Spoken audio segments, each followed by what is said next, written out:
Hi there. It's Kathleen from A Great Good Place for Books. I want to welcome everybody to our very first recommended evening. And tonight we have the lovely Samantha in the store. Hi, everybody. We have Sarah on her couch. We have me at my coffee table where I've spent a lot of time this year. And then we have Emily from Batch. Feel free to participate and to chime in. We're watching the chat. If you have any questions or you want us to put anything aside, just chime in on the chat and we'll do that for you. And you guys, welcome to our very first night, and we hope to see you at all the others. Take it away, Sam. All right, welcome everybody. And I just wanted to thank Emily for being our guest for our first evening. And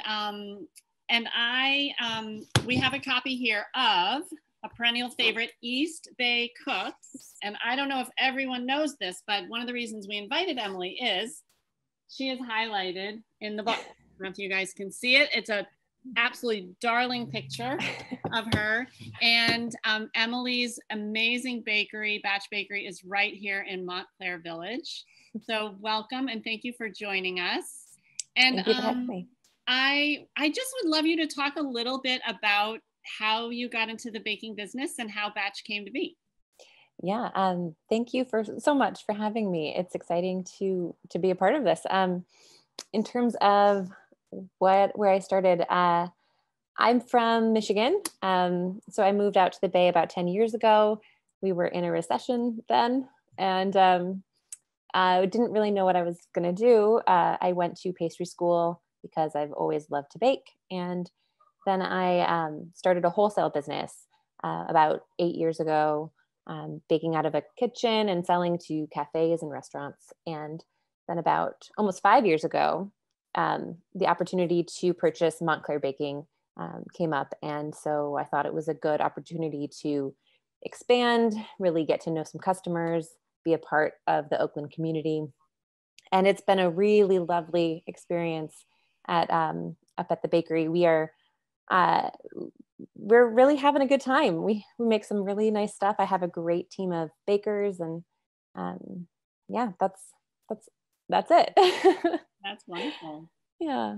I read in this little excerpt that I hadn't realized is that, did you actually keep the staff that was already working at the bakery? Did. Oh, that's so nice. Yeah, well, 2 of our bakers have been there for like 20 years at this point, and they are so good at what they do that it would have been a real shame to lose them. And they're such a valuable part of the bakery. They make all of those lovely morning pastries that are so delicious. So good. Yeah. How do you decide, like, how often do you change your menu? Is that a collaborative decision? Like, because everything you have is amazing. And I always love to see kind of what's new, but then the things that I never want to go away, right, that I get very attached to. And that is a delicate balance, because I wouldn't want to offend customers by taking away their favorite things. But we have started rotating things seasonally more. So instead of having it all year, you get it for a few months so that we can give you the opportunity to try something new. We have a lot of seasonal things now. Oh, nice. Yeah. What are some of the top sellers for the sort of leading up to Thanksgiving? Oh, goodness. Pumpkin, everything. Pumpkin, everything. We do a really lovely pumpkin bread, so that's very popular. And pumpkin tarts. Our ginger cake just came back into stock, which is super popular. So that's a big seller. Those really warm, cozy flavors, and the cold weather's coming, so it's just what you want for fall. Yes, it just gets better and better. Yeah. Yeah. Sarah, do you have any questions? Oh, I just have to say that I am still not quite recovered from those rhubarb tarts you brought. They in our store. Mhm. That is one of my absolute favorites. And I'm really sad that my kids are through with their orthodontia because it was our habit to go to visit Dr. Regelis and then visit you for a treat afterward. Oh yeah, we get a lot of those post orthodontist visits, a lot of them. Yeah. That's so good. So, how did you get involved with this book? Well, I was approached by the author, Carolyn Young. She was approaching a lot of restaurants and bakeries and bars in the East Bay to collaborate on this project. It was part of a publisher out of Canada, and they target specific regions to promote the restaurants and bars and bakeries. And so each business that's in the book, they contribute to the production of the book and the publishing. So we were responsible for purchasing some of the copies in order to get it published. And there are 2 bakeries in the book, but there are a few other desserts. So there's some really nice options, like restaurants have some nice desserts as well. There's a butcher in there that's got a really good cookie. So, so just so people know, the book features a bunch of different East Bay restaurants, bakeries. And my personal, besides, I love these 2 panels in the front and the back, which are all the beautiful photographs of the different chefs and bakers that are highlighted in the book. Sorry, I cut you off, Sarah. Go ahead. No, that's okay. I was just going to say there's some really fun writing and stories. And one of my favorite recipes from it is the Duende's coleslaw salad, which, oh my God, which it's so good. And he made it up on the spot with what he had on hand, and it's like one of their signature dishes, and it's I love that. Yeah. It's a really interesting salad. Yeah, it's definitely not what you would think of, but it's so good. Never would have thought of that on the spot, but that's what makes a good chef, right? That's true. Oh, that is good.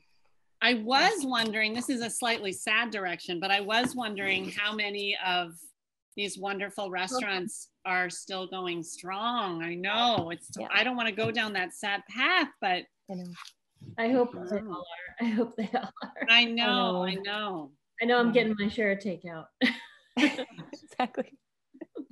Absolutely. Well, thankfully, we've been really, we've had some amazing customers that have kept us going over the last 8 months. So hopefully all of those businesses have the same support. I feel, I mean, we're experiencing it, as a bookstore, that there is just so much loyalty and people really they care about our, that we survive and that you guys survive. And I do feel that we're seeing that, which it warms your heart. It's so nice. It's so nice. Yeah. I definitely think about what I want to be here when this is over and try to spend my money there. Yeah. Absolutely. So we will be obviously highlighting this book in the store this holiday season. And do you also have copies at the bakery as well? Yep. Okay. So, and it really is, it's such a special book, and it really is just for anyone who loves the food scene in the East Bay. It really does. And then you learn a lot about these incredibly creative people as well. So, and the 2 recipes that are from batch that are in the book are really nice for the holidays. You could use the galette dough to make a pie for Thanksgiving. And that's right in there. You don't have to use the strawberry rhubarb filling, but you could. You can get your hands on some rhubarb. And then there's ginger cookies, and those are a great holiday cookie. Nice and warm flavors. Is it a soft ginger cookie? Okay. Kind of chewy in the middle. So good. I might start my cookie baking tomorrow. It's a good idea. I think that this might be it. Early bake local. Yeah. Emily, after a while, can you not eat some of these things because you just are like immersed in them all day? I often wonder that, like, people who work in candy stores or whatever, it's like, or do you just always love it? You're like, it never gets boring? It never gets boring. Honestly, I have a cookie every day. Yeah, the ginger one, or usually it's the ginger or the oatmeal, or maybe like a chocolate. Yeah, every day. Every day. The best thing in the afternoon is a cookie. Yeah. It's so true. It's so true. It's so coffee. true. It's my favorite thing. Well, let's see. Oh yeah, okay. Mike just asked if anyone had questions for Emily, so we'll give a few minutes in case somebody chimes in with any questions for you. Great. So has much changed? Not even just with the upset of the pandemic and the shutdown, but when you started in this business, like, what have you noticed kind of changing in general for bakeries and kind of what you've been doing? That's a good question. Let's see. I think we're in a very highly specific area in Oakland of a well-educated population, a lot of foodies, people that really want high quality. And with the bread history in this area, everyone wants really, really high quality bread, and they always have. So in terms of, you just can't get away with substandard stuff. Right. So, cafes that might previously have gotten like, I don't know, more mass-produced pastries are definitely looking to focus for special things so that they can bring in customers that will want the pastries every day. We've been doing wholesale for the entirety of batch pastries, so we sell to other cafes, and they really want something special and nice. Yeah. So I don't think that's new, but I think it's important that there are options out there. There's some really good ones in this area. Yeah. And what time do you actually get there to start baking? Are you there at I'm not. I'm not. I have a couple of amazing bakers who are. Okay. They get in at like 1:30 or 2. Yeah. Wow. They're early. All right, I flipped on my camera and mic here to forward on a question from Faith, who asks, so many new pie books, which do you recommend? And I recommend? Oh, they're all so new. I haven't had a chance. Sam has some coming up too here. Oh, so. Good. We have a beautiful dessert book, which I'll talk about. But I don't know if you have like books that you learned how to bake with, or I don't know. It'd be interesting, kind of. Oh, all of them are at the bakery too. They're all in use, right? Yeah. I have a lot of recipes from school, and I pick up things from the internet, from cookbooks, from a lot of various places, and kind of combine stuff. So, but I do know there are some really nice dessert books coming out that I'm interested in. There's like this one by a Bon Appetit baker that I'm really excited to get into. I need to order that from you so I can get it. Is it it's the dessert person. Mm-hmm. Here it is. The first book we were going to talk about. Claire Sassen. Mm-hmm. Yeah. And her picture on the back is also adorable. And I love this quote on the back. There are no just cooks out there, only bakers who haven't yet been converted. I am a dessert person, and we are all dessert people, which I just thought was so cute. It's like she's going to indoctrinate you into her faith of dessert. So it's a beautiful book. It's a beautiful book. So I love you mentioned cookies, because of course the first thing that I found was chocolate chip cookies. And I love that the cookie is as big as the plate. Like, she does not mess around. That's look good. Yeah, it's really good. And then I loved how she talked about a chocolate chip cookie recipe is fascinating to develop because every single ingredient has a distinct impact on the outcome of the recipe. Mm-hmm. It's all about achieving the right proportions. Mm-hmm. And I thought that was, anyway, so I'm definitely going to make that. And then I've never made a pie, but this is so beautiful with that lattice work. And then look, she shows you step by step. Oh, good. How to do it. It is not as hard as you think. Look at that. Mm-hmm. You can do it. I think you believe in me. I believe in you. Sarah, have you ever made a lattice work pie? I have, although the The master baker in my family is my husband, and it's being passed down to my daughter, and they're both huge pumpkin pie people. My daughter is in Sweden right now where she couldn't get pumpkin, so she made a butternut squash pie for her family, and she called it pumpkin pie's hippie cousin. She says it's a little earthier, but it was, yeah, that was a big success. There's another pie book out called Pie for Everyone it's from Petey's Pie Shop in New York, and it's getting good reviews. I have not tried any recipes, but it's all pie all the time. Yes, pie for everyone. Pie for everyone. And I mean, if you decide you don't want to mess with making a crust, you can buy a crust. There's no shame in that. It's okay. No judgment. Just it's still homemade. You made it at your home. That's right. That is you get to smell it baking. Yeah. No shame. That's good. That makes me feel better. I like that. Shame-free baking. Absolutely. Really yes. Good. That's really good. Wonderful. Well, so we're gonna probably move on to some of our other books. You are welcome to stay on, but obviously you probably have things to do, whichever you want to do. Thanks, Emily. We do have 2 bread books. I don't know if you want to talk about bread at all briefly. Your thoughts on bread, Emily, before you leave us. Bread is amazing. I don't know a lot about bread. We're not a bread bakery. Not really. We do some breads, but it's not, like sourdough specific kinds of things. Because you are batch more pastry. Yeah, more pastries. Yeah. But I do love I will go out and buy a nice loaf of bread from another bakery, because there are some really good ones. I did early on in Shelter in Place. I made this, it was the New York Times no knead bread. Everybody was going crazy for it. And I baked so many loaves of it that it became a problem. I realized that I rarely go buy like a loaf of sliced bread, your run-of-the-mill sandwich bread, and eat the whole thing in one day. Like that would seem weird, but it was not weird to eat the entire loaf of crunchy bread. Right. I mean, it's so warm, fresh out of your oven. Exactly. So Faith is asking if Batch sells crusts. We do. Yes. Ooh. You can get your pie crust right from me. I didn't want to do the plug. That felt weird.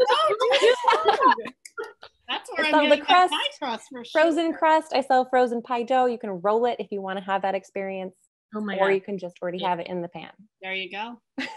Are you open tomorrow? I'm coming tomorrow. Open tomorrow. You got my pie crust. Yes.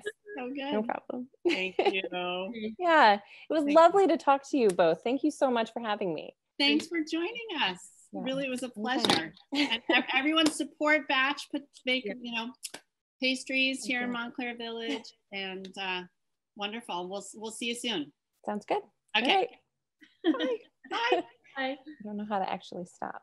Oh, right. Video. I can do that. Oh, you did it.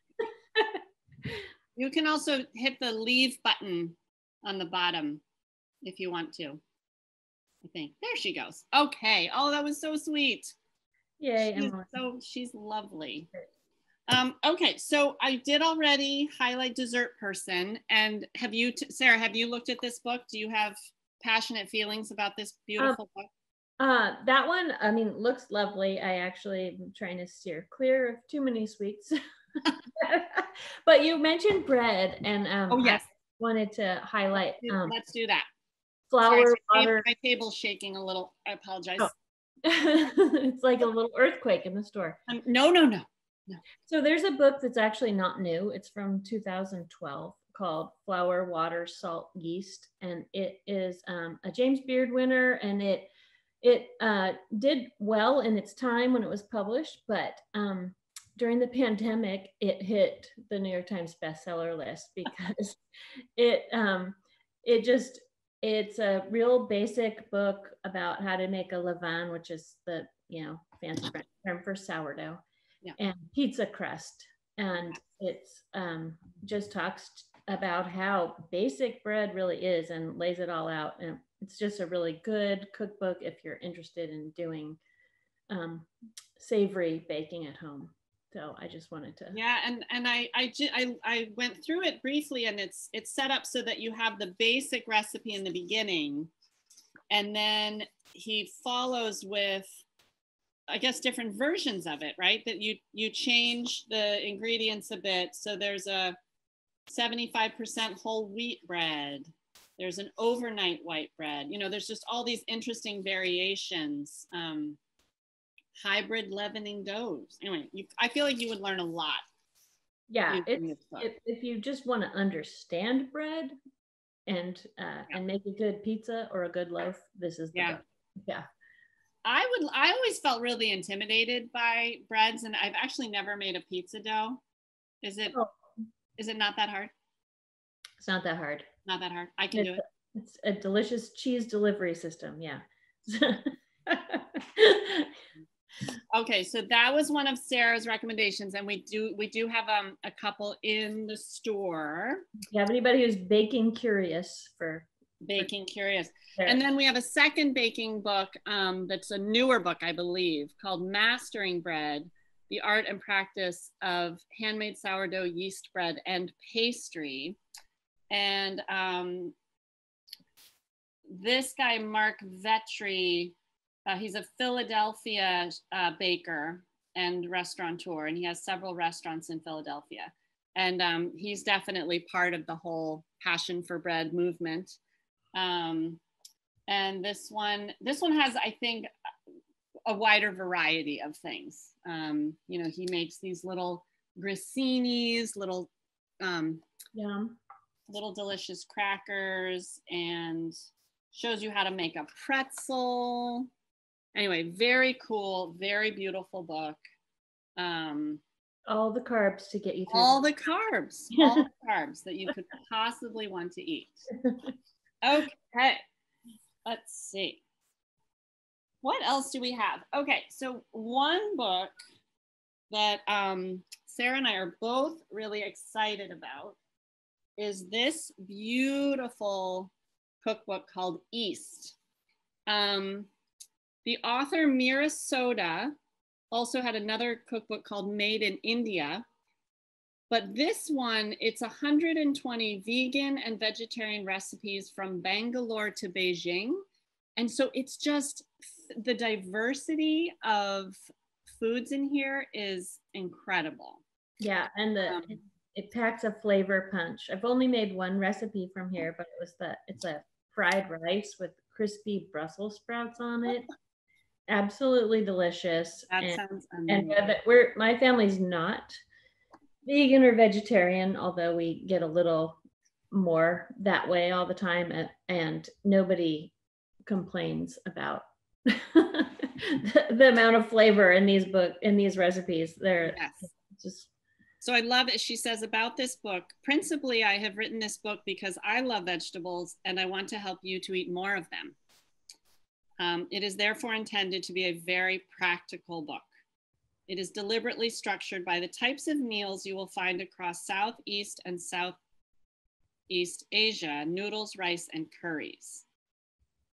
There may have been a more poetic way to structure it, but I wanted to help you find your heart's desire quickly so that you are able to get on with the joyful business of cooking, eating, and spending time with your family and friends.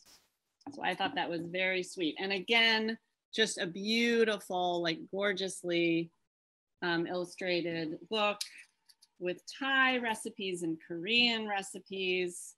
Here's a sweet potato and broccolini bibimbap, which looks amazing. I love good photographs and cookbooks. It's very inspiring, isn't it? Totally. Yeah, I think like sometimes now I open a cookbook that's just text and I don't know. Yeah, that's too much. It doesn't get me like all excited. Yeah, no. I want to be drooling before I start cooking. Yes. So this one is beautiful. And let's see what else. How are we doing for times? Oh, it's almost 7:30. Okay, let's quickly do. Guess who has another cookbook? Our friend. Is it Ina or Ina? Ina. I love Ina. I own every single one of her cookbooks. And I thought the comfort food title was perfect for this time of year. And everybody, I did put a question in the chat about your favorite comfort food. that you've been turning to in these somewhat stressful weeks and months. And I just had to highlight one page. This is the reason I'm going to buy this book. Those waffle iron hash browns. Ooh. I don't know why that appeals to me so much. I'm like, Ina has no fear of butter, and she also owns the largest martini glass I've ever seen. have you seen that hilarious video? Okay, everyone who's watching, you need to find the Ina Garten. She busted out. It's like Mixes herself a cosmopolitan.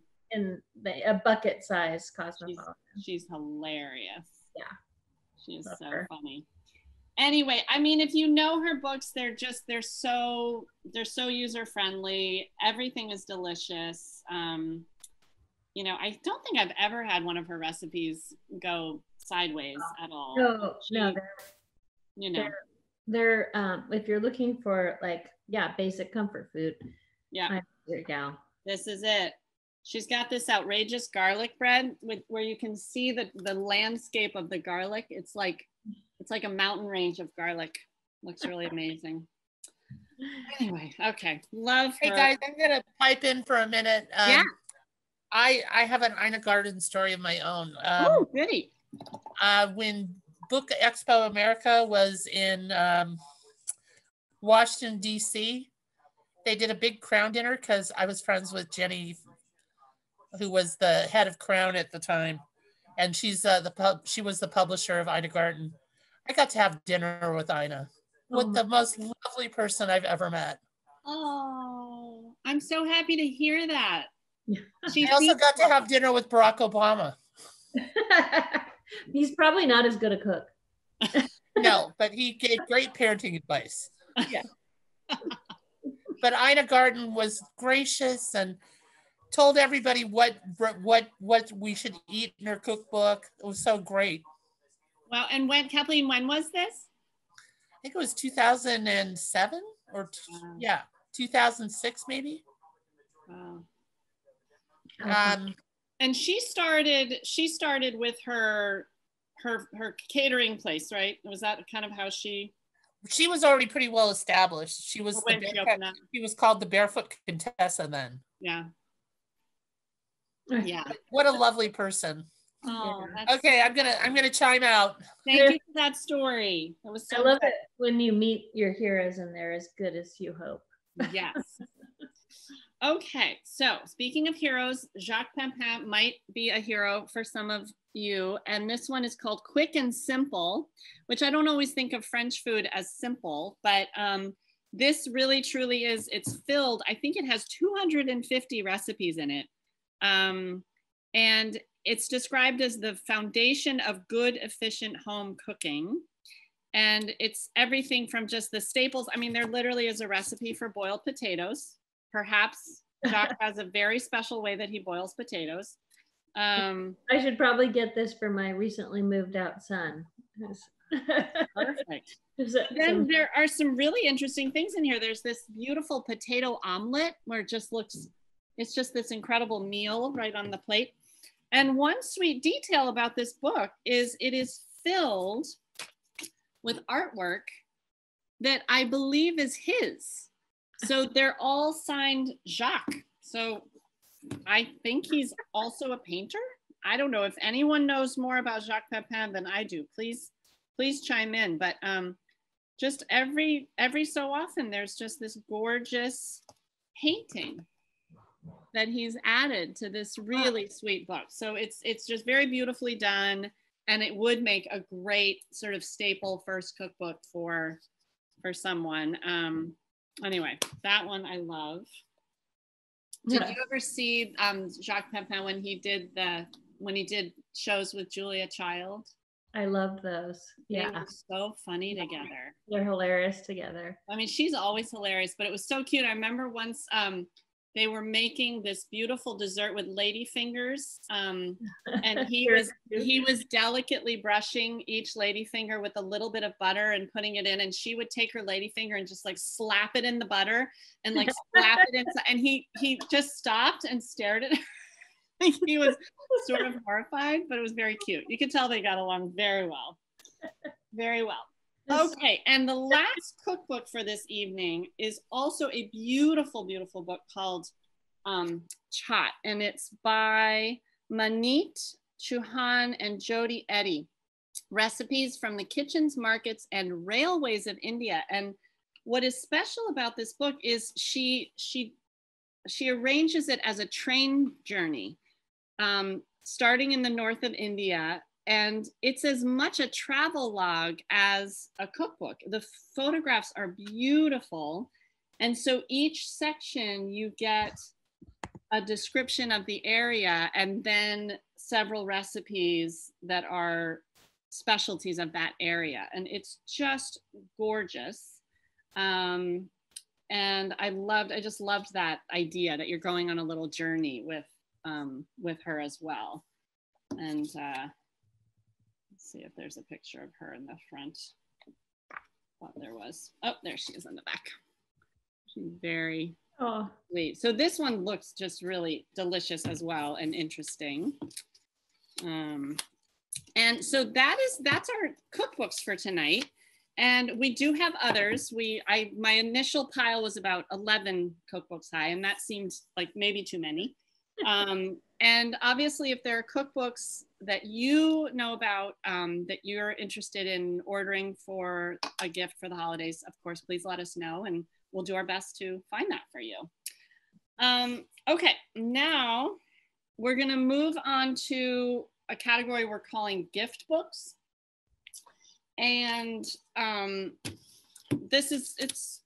lot of different things in here. There's some humor books, some photography, etc. So the first one I wanted to highlight is a very funny little book called Men to Avoid in Art and Life. And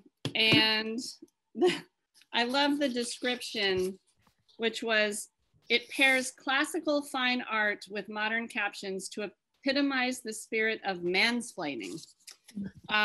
So each one takes a beautiful classic painting and puts a really scathing, let's see.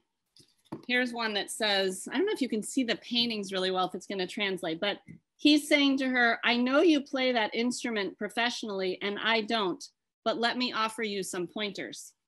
And anyway, it's a little bit, a little bit scathing, but very funny. So this would be for your feminist friends, and just a very cute, fun little gift book for the holidays.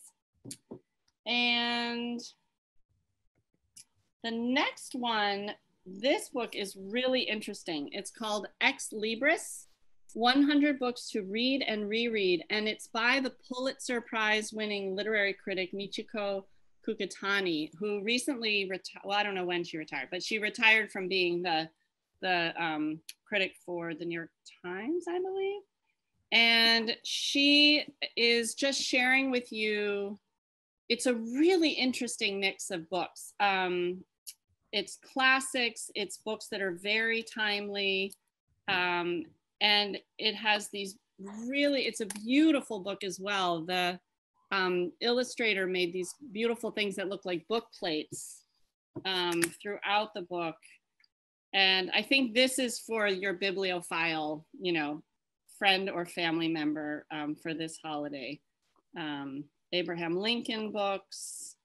Anyway, it's just, this is right up my, I'm putting this one on my list for Sam. Holiday. For Sam. If anyone wants to know what Sam wants for the holidays, that's what I want. Let's see, what else? Oh, okay, so here's one that's interesting. Probably you all know this one already. Sarah, did you know about 99% Invisible before? I did not. The book introduced me to the podcast. Yes. No, I'm the same way. So we had several customers that came in before we got our shipment asking to order it. And I didn't know anything about it. So I have started listening to the podcast. And if you're not familiar with it, it's The Hidden World of Everyday Design. And the podcast is done by Roman Mars, and it's a really fascinating book. And I like it. The New York Times says, a diverse and enlightening book. The 99% Invisible City is altogether fresh and imaginative when it comes to thinking about urban spaces. Yeah, the idea that there's so much design behind everything. Yes. Was not new, but this really just illuminates it. And I think one of the highest praise for me is that Luann Stoss, who used to own her own bookstore, has come in and bought 3 copies so far. Got one and then had to order 2 more because she's like, this is the book I'm giving everyone for the holidays. This is it. I love it. Yeah. I love it.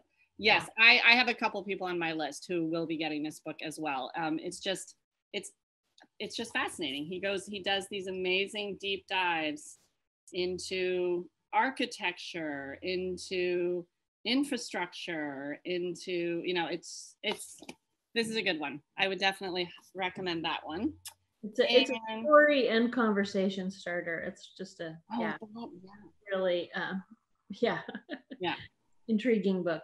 Intriguing book. Okay. I have one that I'm reading currently.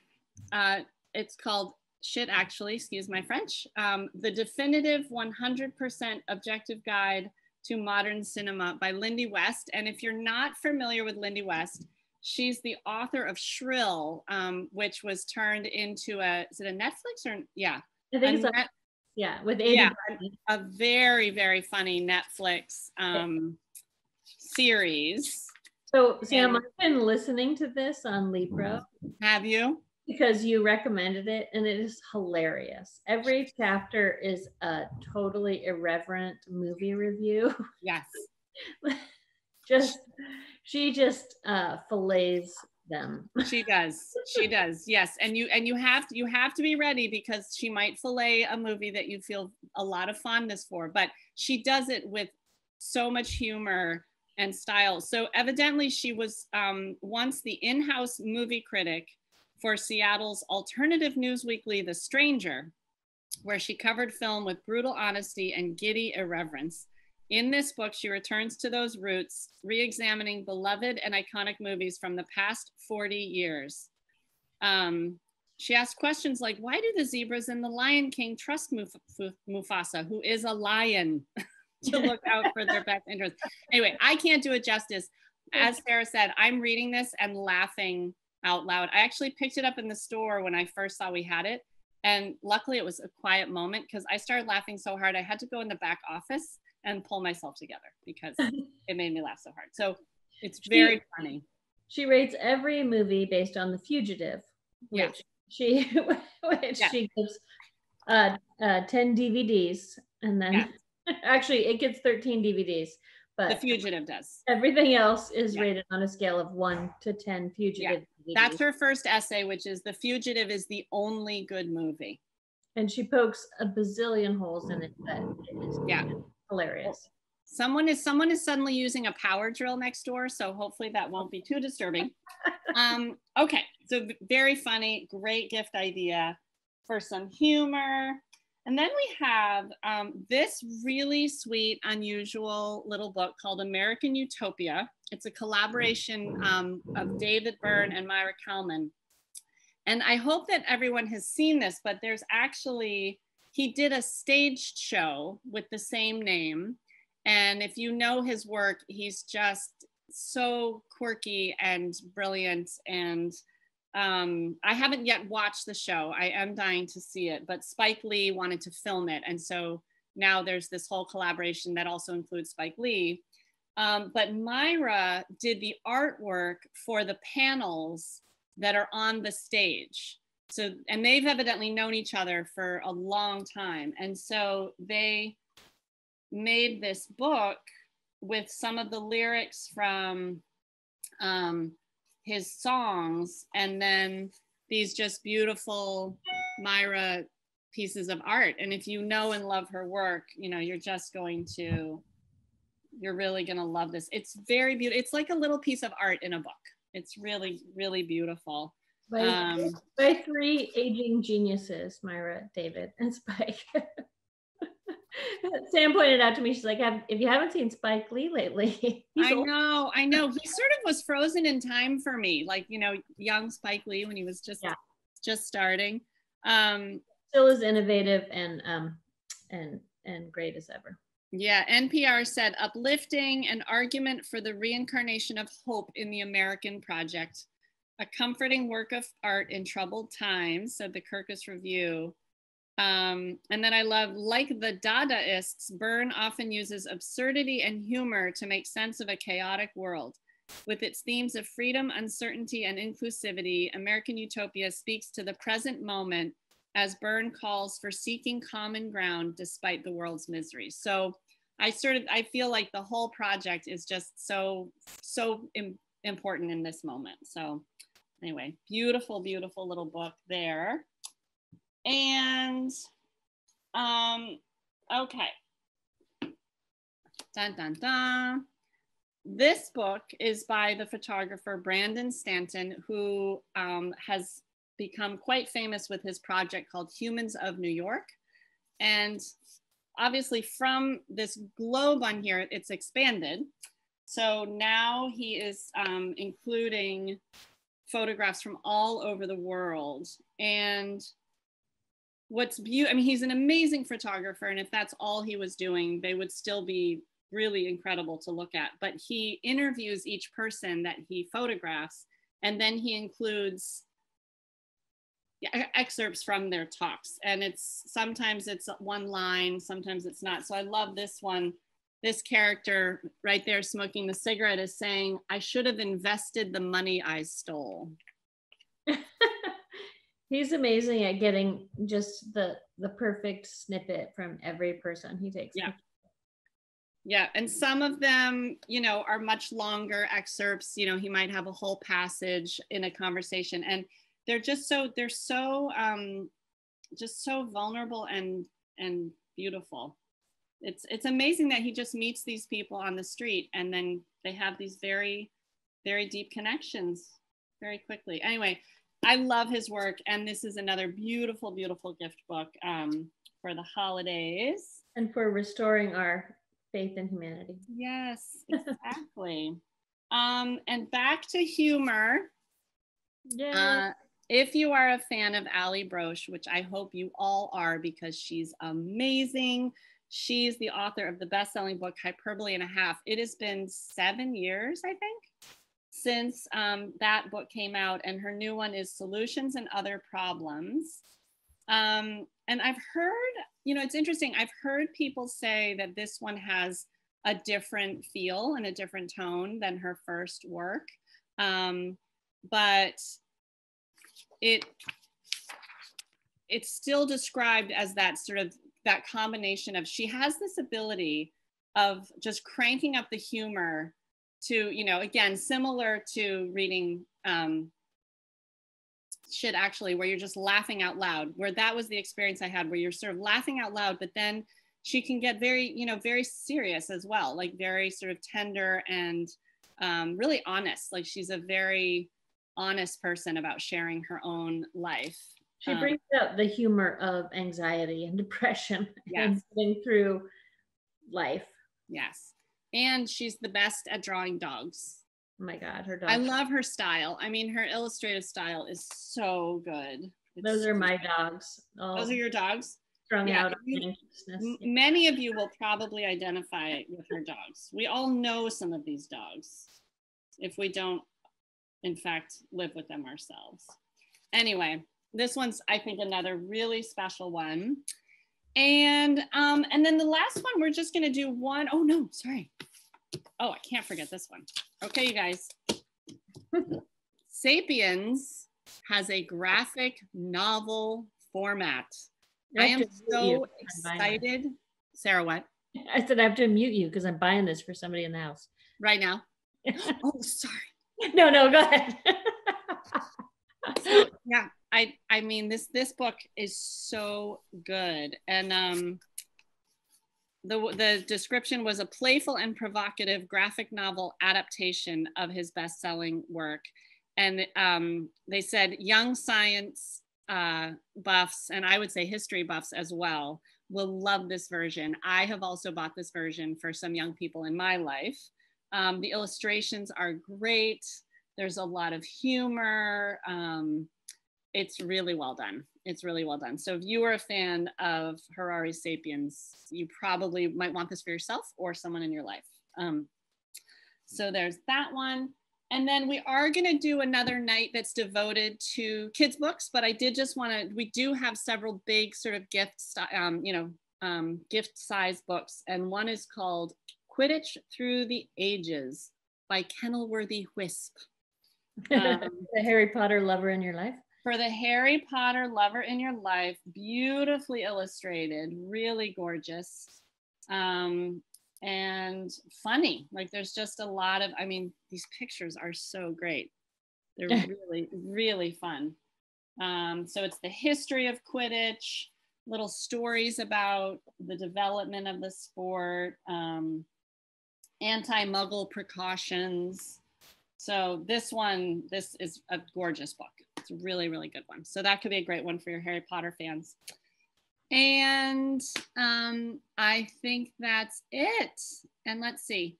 Unless anybody has any questions. Yeah, do you have any questions or comments or anything before we sign off? I'm back. Oh. I have to say that I love the Sapiens too. I looked through it the other day. It's well done, isn't it? I mean, it's not what you expect. Yeah. And I love the Quidditch Through the Ages. It's a really cute book. It's well done. I mean, every other year they have an illustrated Harry Potter and then they have a side book. And this is this year's side book. This is the year of the side book. Yeah. The whole world building behind those books are so fun. So. I wonder if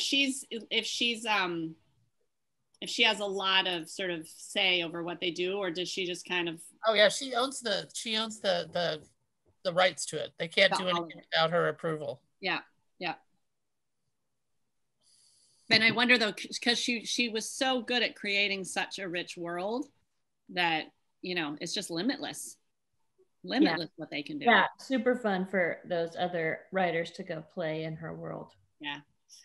Anyway, well, thank you so much for joining us. And I don't know, Kathleen, if you want to say anything else before we. Well, I wanted to thank everybody for joining us, and I see some of our regulars are here, and we've had people popping in and out all night. I hope you guys come to the next one. It's going to be a lot of fun. And Samantha and Mike and Sarah, thank you so much. You guys worked so hard on this because. I like to look at cookbooks, but I don't cook. So I can't tell you how much I appreciate it, and I appreciate all you guys for coming. And have a wonderful night. Thanks, Sam and Sarah. Great work here. And thanks to Emily, who's gone now, but that was awesome to see her as well. So she's great. I am going there tomorrow to get pie crust. Yeah, I think that afternoon cookie is in my future. Get the ginger. Yeah. Well, you know, she also has this really great cookie that's called the kitchen sink. Oh, yeah. And it's really evil. In the best way. Evil. Yeah. She could call it the evil. And you know what? Her mini cinnamon buns and her cinnamon bread. Yeah. If you haven't had it, go and buy it. It is so good. So good.